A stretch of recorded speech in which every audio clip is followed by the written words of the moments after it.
ಮಹಾಬಲಿಪುರ ಎನ್ನುವ ಒಂದು ಹಳ್ಳಿಯಲ್ಲಿ ಕಳೆದ ಕೆಲವು ದಿನಗಳಿಂದ ಭಾರೀ ಮಳೆ ಸುರಿತಾ ಇತ್ತು. ಆಗ ತಾನೇ ಬೆಳೆ ಕಟಾವು ಮಾಡೋ ಸಮಯ ಆಗಿತ್ತು. ಆದರೆ ಕೆಲವು ದಿನಗಳ ಹಿಂದಷ್ಟೇ ಎಲ್ಲವೂ ಚೆನ್ನಾಗಿತ್ತು. ರೈತರೆಲ್ಲ ಬೆಳೆ ತುಂಬಾ ಚೆನ್ನಾಗಿ ಬಂದಿದೆ ಅಂತ ಮಾತಾಡ್ತಾ ಇದ್ರು. ರಾಜು ಹಾಗೂ ಅವನ ಸ್ನೇಹಿತ ರವಿ ಹೊಲದಲ್ಲಿ ನಿಂತು ಮಾತಾಡ್ತಾ ಇದ್ರು. ಏನ್ ರಾಜು, ಈ ಸಲ ನಮ್ಮೂರಲ್ಲಿ ಎಲ್ಲಾ ಬೆಳೆನೂ ತುಂಬಾ ಚೆನ್ನಾಗಿ ಬಂದಿದೆ ಅಲ್ವಾ? ಹಾ ರವಿ, ಸರಿಯಾಗಿ ಹೇಳ್ದೆ. ಈ ಸಲ ಬೆಳೆ ಎಲ್ಲ ಮಾರಿ ಆ ಬಡ್ಡಿ ಸೇಟು ಹತ್ರ ಮಾಡಿರೋ ಎಲ್ಲ ಸಾಲನ ತೀರಿಸ್ತೀನಿ. ಮನೆ ಕೆಲಸ ಕೂಡ ಮಾಡಿಸ್ಬೇಕು ಅಂದ್ಕೊಂಡಿದ್ದೀನಿ. ದೇವ್ರು ಒಳ್ಳೇದು ಮಾಡಲಿ ರಾಜು. ಬೆಳೆ ಕಟ್ ಮಾಡೋವರೆಗೂ ಈ ಮಳೆ ಹೀಗೆ ಬರದೇ ಇದ್ರೆ ಸಾಕು, ನಮ್ಮೆಲ್ಲರ ಹಣೆ ಬರಹನೂ ಚೇಂಜ್ ಆಗುತ್ತೆ. ಹೂನಪ್ಪ, ಹಾಗೆ ಆಗಲಿ. ಸರಿ, ನಾನು ಇವಾಗ ಟೈಮ್ ಆಯಿತು, ಮನೆಗೆ ಹೊರಡ್ತೀನಿ.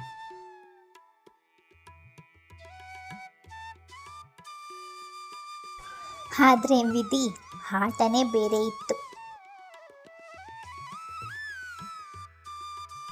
ದಿಢೀರಂತ ಆಕಾಶದಲ್ಲಿ ಕಪ್ಪು ಮೋಡಗಳು ತುಂಬಿಕೊಂಡವು. ಗುಡುಗು ಸಿಡಿಲು ಎಲ್ಲ ಬಂದಾಯಿತು. ದಿಢೀರಂತ ಆಕಾಶದಲ್ಲಿ ಭಾರೀ ಮಳೆನೇ ಸುರಿತು.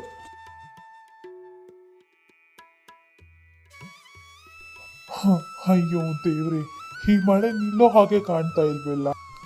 ಇವಾಗ ಏನ್ ಮಾಡೋದು? ನಾವಂತೂ ಸರ್ವನಾಶ ಆಗೋಗ್ತೀವಿ.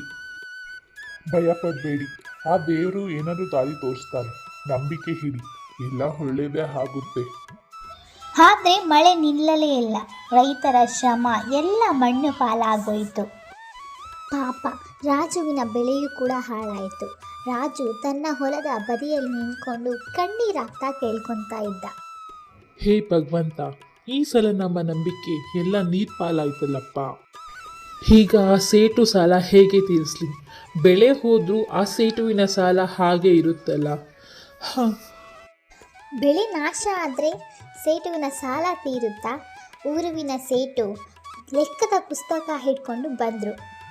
ಹೇ ರಾಜು, ನನ್ನ ಸಾಲ ವಾಪಸ್ ಕೊಡು, ಇಲ್ಲಾಂದ್ರೆ ನಿನ್ನ ಜಮೀನು ನನಗೆ ಬಿಟ್ಕೊಡು. ಸೇಟ್ರೆ, 2 ದಿನ ಟೈಮ್ ಕೊಡ್ರಿ, ನಿಮ್ಮ ಸಾಲ ಎಲ್ಲ ನಾನು ತೀರಿಸ್ತೀನಿ. ಅದೆಲ್ಲ ನನಗೆ ಗೊತ್ತಿಲ್ಲ. ನಿನಗೆ ಕೊಡೋದು 2 ದಿನ ಟೈಮು.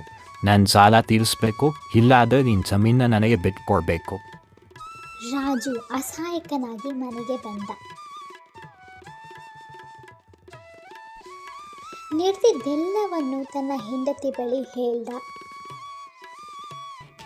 ಇವಾಗ ಏನ್ರಿ ಮಾಡೋದು? ಆ ಸೇಟು ಒಳ್ಳೆ ರಾಕ್ಷಸ ಇದ್ದಾಗೆ. ದುಡ್ಡು ಕೊಟ್ಟಿಲ್ಲ ಅಂದರೆ ಈ ಹೊಲ ಮನೆ ಎಲ್ಲ ಕಿತ್ಕೊಂತಾನೆ. ಇವೇ ಹಲ್ವಾರಿ ನಮಗೆ ಆಧಾರ ಅಂದರೆ. ನನಗೂ ಗೊತ್ತಾಗ್ತಿಲ್ಲ ಶಾಂತ, ಎಲ್ಲಿಂದ ತರಲಿ ನಾನು ಅಷ್ಟೊಂದು ದುಡ್ಡು? 2 ದಿನ ಕಳೀತು. ದುಡ್ಡು ಅಡ್ಜಸ್ಟ್ ಮಾಡೋಕ್ಕೆ ಆಗಿಲ್ಲ. ಸೇಟ್ರು ಜಮೀನ್ ಪತ್ರನ ಕಿತ್ಕೊಂಡ್ರು. ಪಾಪ ರಾಜು ತಲೆ ತಗ್ಗಿಸಿ ಅಲ್ಲಿಂದ ದುಃಖದಿಂದ ಆಚೆ ನಡೆದ. ಜಮೀನು ಹೋದ್ಮೇಲೆ ಮಾಡೋಕ್ಕೆ ಬೇರೆ ಕೆಲಸ ಇಲ್ಲದೆ ಕಾಡಿಗೆ ಹೋಗಿ ದಿನನಿತ್ಯ ಕಟ್ಟಿಗೆ ಕಡಿದು ಅದನ್ನು ಮಾರಿ ಜೀವನ ಮಾಡೋಕ್ಕೆ ಶುರು ಮಾಡ್ದ. ದಿನ ಇದೇ ರೀತಿ ಕಟ್ಟಿಗೆ ಕಡಿದು ಮಾರಿ ಅದರಿಂದ ಜೀವನ ಸಾಗಿಸ್ತಿದ್ದ.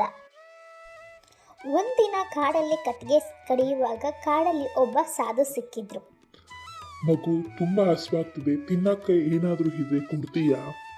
ಸ್ವಾಮಿ, ತಿನ್ನೋಕೆ ನನ್ನ ಹತ್ರನೂ ಏನೂ ಇಲ್ಲ. ನನ್ನ ಹತ್ರ 10 ರೂಪಾಯಿ ಮಾತ್ರ ಇದೆ, ಅದನ್ನೇ ಕೊಡ್ತೀನಿ. ಪಕ್ಕದಲ್ಲಿ ಹೋಟೆಲ್ ಇದೆ, ಅಲ್ಲಿ ಏನಾದರೂ ತಿಂದು ಹೊಟ್ಟೆ ತುಂಬಿಸ್ಕೊಳ್ಳಿ. ರಾಜು ಹತ್ರ ಇದ್ದಿದ್ದೆ 10 ರೂಪಾಯಿ. ಅದನ್ನ ಆ ಸಾಧುವಿಗೆ ಕೊಟ್ಟು ಸಹಾಯ ಮಾಡ್ದ. ಮಗು, ನಿನ್ನ ಹತ್ರ ಏನೂ ಇಲ್ದಿದ್ರು ನನಗೆ ಕೊಟ್ಟು ಸಹಾಯ ಮಾಡಿದ್ಯಾ? ನಿನ್ಗೊಂದು ರಹಸ್ಯ ಹೇಳ್ತೀನಿ, ಕೇಳು. ಈ ಕಾಡಿನ ಮಧ್ಯ ಒಂದು ಮಾಯಾ ಸಂತೆ ನಡೆಯುತ್ತೆ. ಅಲ್ಲಿಗೆ ಹೋಗೋ ದಾರಿ ಹೇಳ್ತೀನಿ. ಅಲ್ಲಿಂದ ದಿನಸಿ ತಗೊಂಡೋಗಿ ನಿಮ್ಮ ಊರಲ್ಲಿ ಹೋಗಿ ಮಾರು. ನಿನ್ನ ಕಷ್ಟವೆಲ್ಲ ದೂರ ಆಗುತ್ತೆ. ಹೀಗೆ ಸಾಧು ದಾರಿ ಹೇಳಿ ಮಾಯವಾದ್ರು.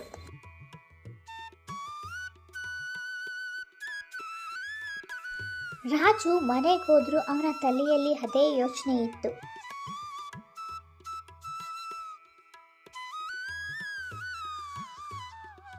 ಮರುದಿನ ಯಾರಿಗೂ ಹೇಳದೆ ಕಾಡಿನ ಕಡೆಗೆ ನಡೆದ. ಸಾಧು ಹೇಳಿದ ದಾರಿಯಲ್ಲೇ ನಡೆದ. ಸ್ವಲ್ಪ ದೂರ ನಡೆದಾಗಲೇ ಮರದ ನಡುವೆ ಒಂದು ಅಂತರವಾದ ಬೆಳಕು ಕಾಣಿಸಿತು. ಹತ್ತಿರ ಹೋಗಿ ನೋಡಿದ್ರೆ ಅಲ್ಲೊಂದು ಸಂತೆ ನಡೀತಾ ಇತ್ತು. ಅಣ್ಣ, ಈ ಸಂತೆಲಿ ಏನೇನು ಸಿಗುತ್ತೆ? ಇಲ್ಲಿ ನಿನಗೆ ಬೇಕಾಗಿರೋದು ಎಲ್ಲ ಸಿಗುತ್ತೆ. ನೀನು ಯಾವುದೇ ದಿನಸಿ ತಗೋ, 1 ರೂಪಾಯಿಗೆ 40 kg. ಏನು ಹೇಳ್ತಾ ಇದ್ದೀರಾ? ಅಷ್ಟೊಂದ? ಹೌದು. ಹಾಗಾದರೆ ನನಗೆ 40 kg ಅಕ್ಕಿ 40 kg ಬೇಳೆ ಕಟ್ಕೊಡಿ ಅಣ್ಣ. ರಾಜುಗೆ ನಂಬೋಕೆ ಆಗಿಲ್ಲ. ಇತ್ತ ಅಲ್ಪ ಸ್ವಲ್ಪ ದುಡ್ಡಲ್ಲಿ ಮನೆಗೆ ದವಸ ಧಾನ್ಯಗಳನ್ನ ತಗೊಂಡು ಮೂಟೆಯಲ್ಲಿ ಕಟ್ಕೊಂಡು ಮನೆ ಕಡೆಗೆ ನಡೆದ.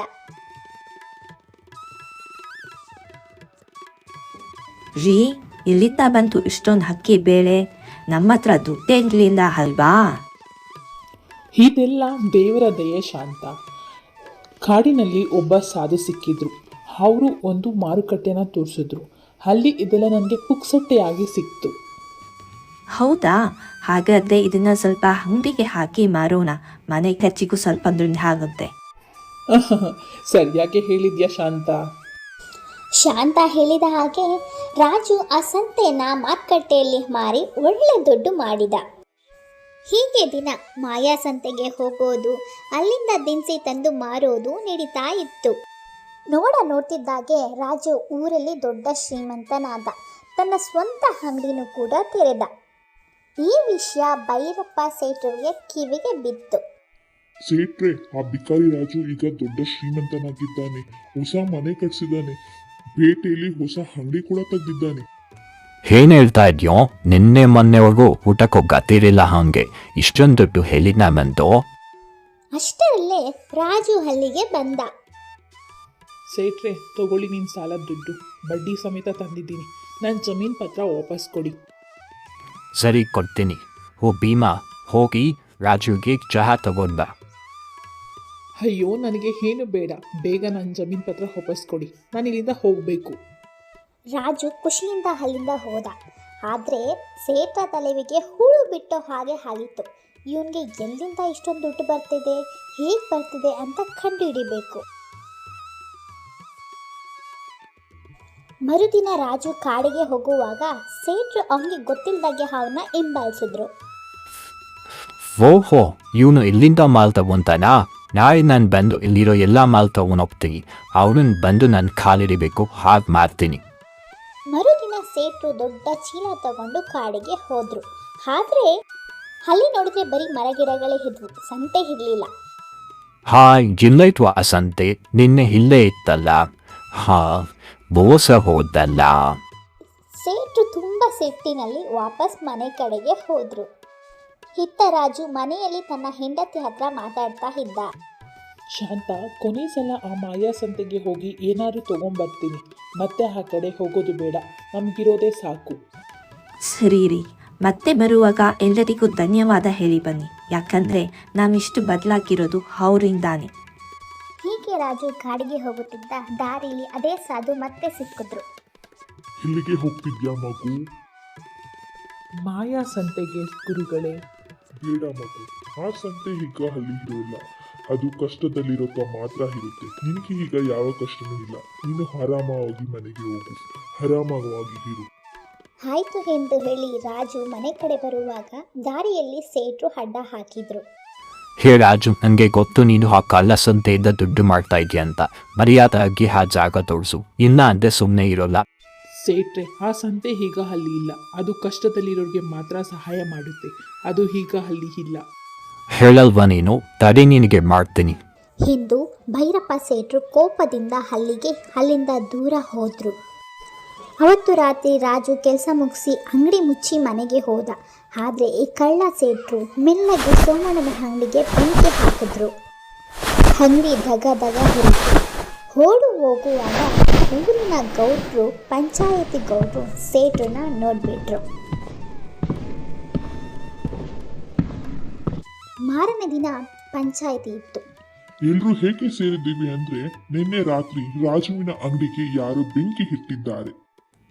ಅಯ್ಯೋ ಬಾಬಾ, ಯಾರಪ್ಪ ಅವರು ಹೀಗೆ ಮಾಡಿದ್ದು? ನಾಟಕ ಹಾಡ್ಬೇಡಿ ಸೇಟ್ರೆ. ನಿನ್ನೆ ರಾತ್ರಿ ನೀವೇ ಬೆಂಕಿ ಹಚ್ಚಿದ್ದನ್ನ ನಾನು ನನ್ನ ಕಣ್ಣಾರೆ ನೋಡಿದ್ದೀನಿ. ಈಗ ಸತ್ಯ ಒಪ್ಕೊಳ್ಳಿ. ಹೀಗೆ ಹೇಳಿದ ತಕ್ಷಣ ಮಾರಪ್ಪ ಸೇಠರು ಭಯದಿಂದ, ಹೌದು, ನಾನೇ ಈ ತಪ್ಪು ಮಾಡಿದೆ. ರಾಜುವಿನ ಬೆಳವಣಿಗೆ ನೋಡಿ ನನಗೆ ಸಹಿಸಲಾಗಲಿಲ್ಲ. ಅದಕ್ಕೆ ಹಂದಿಗೆ ಬೆಂಕಿ ಇದ್ದೆ. ಸೇಟ್ರೆ, ಊರಿನ ದೊಡ್ಡವರಾಗಿ ನೀವು ಈ ರೀತಿ ಮಾಡೋದು ತಪ್ಪು. ನಿಮಗೆ ಶಿಕ್ಷೆ ಏನು ಅಂದರೆ ರಾಜುಗೆ ಹೊಸ ಅಂಗಡಿ ಕಟ್ಕೊಡ್ಬೇಕು, ಹಾಗೂ ಊರಲ್ಲಿ ಯಾರು ಸಾಲ ಮಾಡಿದ್ದರೋ ಅವ್ರ ಸಾಲನೆಲ್ಲ ಮನ್ನಾ ಮಾಡಬೇಕು. ಮಾರಪ್ಪ ಸೇಟ್ರುವಿಗೆ ತನ್ನ ತಪ್ಪಿನ ಅರಿವಾಯಿತು. ಊರಿನ ಜನರಿಗೆ ಸತ್ಯ ಯಾವತ್ತೂ ಸಾಯಲ್ಲ ಅನ್ನೋದು ಅರ್ಥ ಆಯಿತು. ಈ ಕತೆ ಇಷ್ಟ ಆಗಿದ್ರೆ ದಯವಿಟ್ಟು ನನ್ನ ಚಾನಲ್ಗೆ ಸಬ್ಸ್ಕ್ರೈಬ್ ಮಾಡ್ಕೊಂಡು ನೋಡಿ, ಲೈಕ್ ಮಾಡಿ, ಕಮೆಂಟ್ ಮಾಡಿ. Thanks for watching.